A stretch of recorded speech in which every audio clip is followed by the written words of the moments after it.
તો જો પ્રશ્ન છે બેટા, નીચેનામાંથી કયું સોડિયમ હાઇડ્રોજન કાર્બોનેટમાં દ્રાવ્ય થાય નહીં? એઆઈપીએમટી માં પૂછાયેલો પ્રશ્ન છે, પીવાય ગયો છે. બહુ ઈઝી કોન્સેપ્ટ છે. આપણને એક સાદી પ્રક્રિયા આવડે. શું? તો કે HCl NaOH સાથે પ્રક્રિયા કરી અને પાણી વત્તા NaCl બનાવે.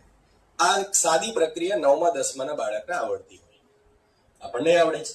તો અહીંયા શું ધ્યાનમાં આવે છે? તો કે પ્રબળ એસિડમાંથી જ્યારે નિર્બળ એસિડ બને તો પ્રક્રિયા થાય, અને તો હકીકત છે. તો NaHCO3 જે છે સોડિયમ હાઇડ્રોજન કાર્બોનેટમાં દ્રાવ્યતાની વાત કરે છે.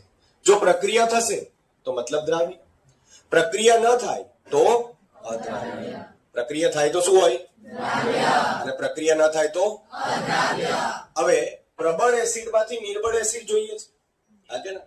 તો NaHCO3 માંથી આપણને શું મળે? H2CO3. મતલબ H2CO3 કરતા જે પ્રબળ એસિડ હશે એ પ્રક્રિયા આપશે, અને જો એ પ્રક્રિયા આપશે તો એ દ્રાવ્ય, અને જો ન આપે તો અદ્રાવ્ય. તો સિમ્પલ વસ્તુ છે બેટા, પ્રબળ એસિડમાંથી નિર્બળ એસિડ બને તો પ્રક્રિયા, અને એ પદાર્થ દ્રાવણમાં દ્રાવ્ય હશે. તો NaOH સાથેની પ્રક્રિયામાં આપણને શું મળે? પાણી.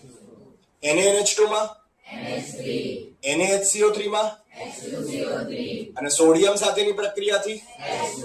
અચ્છા સર, અહીંથી તો કોન્સેપ્ટ તો સમજાઈ ગયો, અને સોલ્વ કેવી રીતે કરવાનો? તો આપણી જોડે શું હતું? એસિડિકતાનો ઓર્ડર. ખ્યાલ આવ્યો? તો એસિડિકતાના ઓર્ડર પરથી આપણે આને સમજી શકીએ. સમજણ પડી? ઓર્ગેનિક ઈઝી લાગે છે? મજા આવી ને?